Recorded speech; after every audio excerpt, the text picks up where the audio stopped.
प्यारे देशवासियों, आपको पुनः एक बार प्रणाम कर रहा हूं और मैं इस समय अलकनंदा और भागीरथी के संगम देवप्रयाग पर स्थित हूं। आज दिनांक 20 अक्टूबर 2022।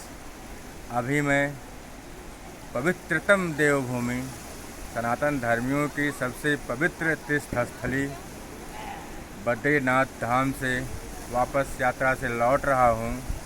मुझे रास्ते में पिंडर नदी का संगम कर्णप्रयाग में अलकनंदा से होते दिखाई पड़ा, जिसे आपको मैं दिखा रहा हूँ। आप इसे गौर से देखिए और महसूस करिए कि आपकी संस्कृति के साथ, आपकी सभ्यता के साथ और आपके देश के साथ, आपकी भावनाओं के साथ क्या हो रहा है।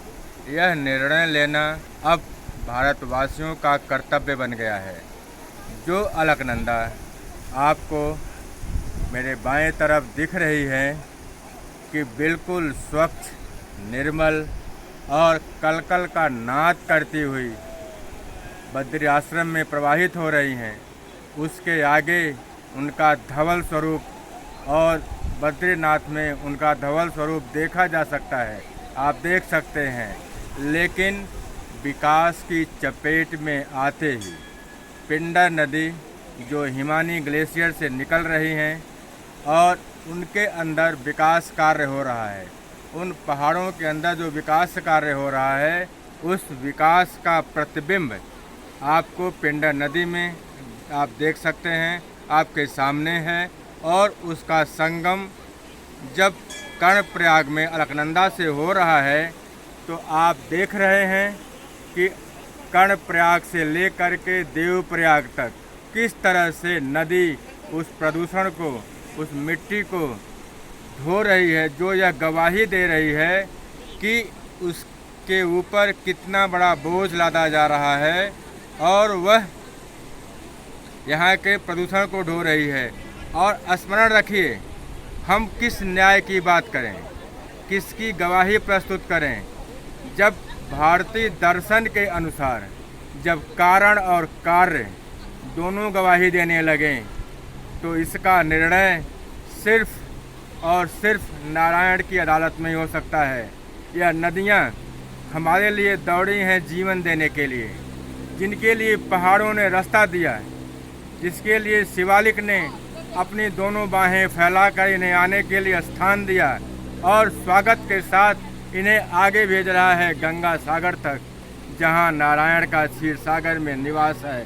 परंतु हम विकास की आड़ में किस तरह से विनाश को आमंत्रित कर रहे हैं। और इन तीर्थों में आकर के मैं यह उम्मीद करता हूं कि मुझे मुक्ति मिलेगी, मुझे मोक्ष मिलेगी। हम अपने कर्तव्यों को भूल करके जिस तरह से भारतवर्ष को, भारतीय संस्कृति को विकास की चादर में लपेट रहे हैं, उससे आने वाले भविष्य की 100 यात्रा ही निकलेगी, उससे विकास की कोई डोली नहीं उठेगी।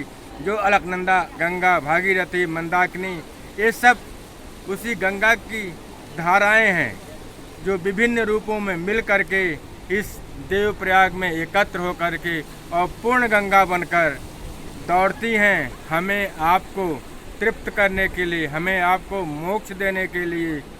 जिनके नखों से निकली हैं, जिनकी सब कुछ कही जाती हैं, वहाँ पर क्षीर सागर में अपने नारायण से मिलने के लिए, लेकिन उन्हें खंडों खंडों में बांध करके विकास की आड़ में उन्हें लपेटा जा रहा है। और हमारा आपका धर्म है, दायित्व है कि मैं इसे परिभाषित करें और इसके बारे में जानें, अपना दायित्व निभाएं। सिर्फ छद्म प्रयास से, छद्म पूजा पाठ से सिर्फ कि हमें मुक्ति मिल जाएगी, मुक्ति के पीछे पूरा एक कार्य होता है, एक समर्पण होता है, एक सेवा होता है जो भगवान तक पहुंचता है और हमें मुक्ति देता है। आगे आप देख सकते हैं हमें क्या करना चाहिए, हमारा क्या दायित्व है, हमें किस तरह से अपने कर्तव्यों का निर्वहन करना चाहिए, जिससे भारतीयता, सनातन संस्कृति जो वेदों से लेकर के पुराणों तक व्याख्या की गई है, उसका संरक्षण हो सके। बहुत बहुत धन्यवाद आपको।